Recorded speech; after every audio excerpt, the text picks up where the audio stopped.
दो नई पार्टियां किसकी बिगाड़ेंगी खेल और किसको पहुंचाएंगे फायदा। नमस्कार दोस्तों, मैं नन्हे कुमार गौतम विभिन्न न्यूज इंडिया में आपका स्वागत करता हूं। आज हम बात करने वाले हैं दो ऐसी नए पार्टी के विषय में जो हाल ही में लॉन्च हुई थी। आपने देखा कि आज़ाद समाज पार्टी के राष्ट्रीय अध्यक्ष चंद्रशेखर आज़ाद जी का अपना एक पार्टी है जिसे आज़ाद समाज पार्टी के नाम से जानी जाती है। आज़ाद समाज पार्टी को पहले तो कांग्रेस ने बहुत सपोर्ट किया और सपोर्ट करने के बाद ये एहसास दिलाया कि आने वाले वक्त में हम और आप दोनों मिलके लोकसभा का चुनाव लड़ने का काम करेंगे। लेकिन कुछ समय बीतने के बाद चंद्रशेखर आज़ाद जी को कांग्रेस धोखा देती। लेकिन वहीं पे कुछ समय पहले आपने देखा कि अखिलेश यादव जी भी चंद्रशेखर आज़ाद जी को अपना भाई स्वीकार किए और उन्होंने प्रमोट किया। और प्रमोट करने के बाद जब अब बात आई हिस्सेदारी की और गठबंधन में जोड़ने की, तो अखिलेश यादव जी भी मुख मोड़ लिए। ऐसा ही कहीं ना कहीं राजनीतिक दुनिया में चलता रहता है। लोग पहले सपोर्ट करते हैं और फिर हाथ खींच लेते हैं और उसके बाद व्यक्ति अकेला पड़ने के बाद बस वही खुद पे भरोसा करके एकला चलो की रणनीति के आधार पे चलने का प्रयास करता है। वही काम चंद्रशेखर आज़ाद जी ने किया। चंद्रशेखर आज़ाद जी ने किसी भी दल से कोई संगठन कोई गठबंधन करने में विश्वास नहीं किए, क्योंकि दो ऐसी जो बड़ी दल मानी जाती हैं, दोनों ने चंद्रशेखर आज़ाद जी को पहले रिझाने का काम किया और बाद में जब अधिकार देने की बात आई, जब गठबंधन में शामिल करने की बात आई, तो चंद्रशेखर आज़ाद जी को किनारा करते हुए दिखाई दिए। लेकिन हाल ही में एक और नई पार्टी का गठन हुआ है। वो पार्टी स्वामी प्रसाद मौर्य का है। स्वामी प्रसाद मौर्य कहीं न कहीं बसपा के भी नेता रहे हैं और सपा का भी नेता रहे हैं।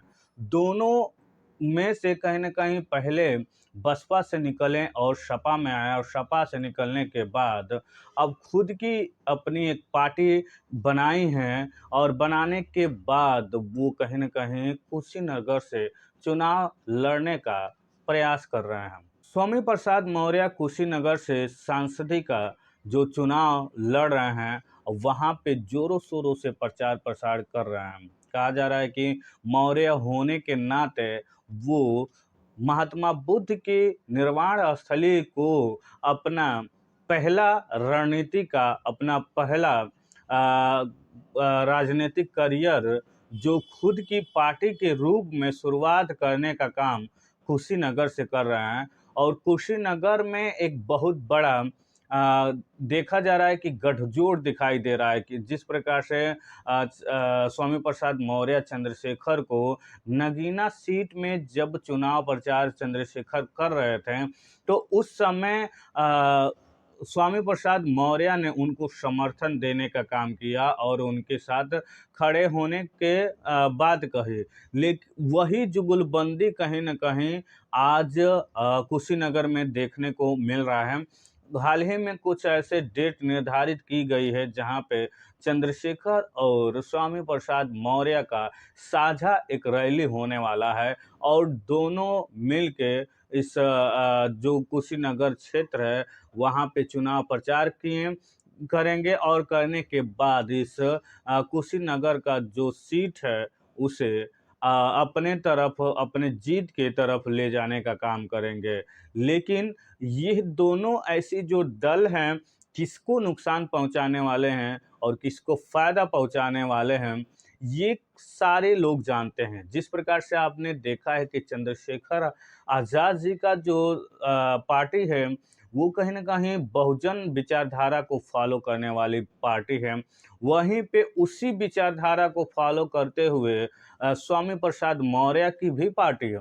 लेकिन बहुजन विचारधारा को सबसे प्राचीन समय से लागू करने वाली जो पार्टी बहुजन समाज पार्टी है, उसको कहीं न कहीं एक बहुत बड़ा नुकसान होता हुआ दिखाई देगा। क्योंकि बहुजन समाज पार्टी अब धीरे-धीरे लोगों के द्वारा बताई जा रही है कि उनकी वोट बैंक में अब सेंधमारी हो रही है। जिस प्रकार से चंद्रशेखर हैं, जिस प्रकार से पीडीए अखिलेश बना रहे हैं और जिस प्रकार से स्वामी प्रसाद मौर्य हैं और जिस प्रकार से बीजेपी है, सभी कहीं न कहीं दलित वोट जो बहन कुमारी मायावती का कोर वोट हुआ करता था, उस कोर वोट के कहीं न कहीं पीछे लगे हुए हैं कि किसी न किसी माध्यम से उस बहुजन समाज पार्टी की राष्ट्रीय अध्यक्ष बहन कुमारी मायावती का कोर वोट बिछड़ जाए और बिछड़ जाने के बाद कहीं न कहीं एक नए दौर की शुरुआत किया जाए। लेकिन क्या आपको पता है कि बहुजन समाज पार्टी की जो कोर वोट है, आज भी उनके साथ खड़ा रहता है? आपने देखा है कि जो भी चुनाव विगत वर्षों में हुए हैं, उसमें कुछ कमियां आई हैं बहुजन समाज के वोट बैंक में, लेकिन फिर भी उनके साथ 12% का जो वोट बैंक है, उनके साथ खड़ा हो 14% वोट बैंक है, उनके साथ खड़ा होता हुआ दिखाई दे रहा है। उसी को साधते हुए बहन कुमारी मायावती इस चुनाव को एक बहुत बड़ा चुनाव को एक्टिव होकर लड़ने का प्रयास कर रही हैं, जिससे उनका जो भी वोट बैंक है वो किसी दूसरे दल के तरफ ना जाए और ना ही उनको नुकसान पहुंचे। तो ऐसा कहीं न कहीं तमाम ऐसे जो रणनीति हो रही है, वो कहीं न कहीं बहुजन समाज पार्टी को खत्म करने के लिए ही रणनीति बनाई जा रही है। जिस प्रकार से आपने देखा है कि आज तक बहुत समय से बहुजन समाज पार्टी की जो भी रणनीति रही है, वो कहीं न कहीं बहुजन ज्योतिबा फुले अम्बेडकराई विचारधारा को फॉलो करने वाली ये पार्टी रही है। लेकिन आज उस पार्टी की जो दशा बताई जा रही है कि बहुत खराब होता हुआ दिखाई दे रहा है। वीडियो कैसी लगी? अगर अच्छी लगी तो वीडियो को लाइक करें, सब्सक्राइब करें, बेल आइकन घंटी को दबाना ना भूलें। नमस्कार दोस्तों।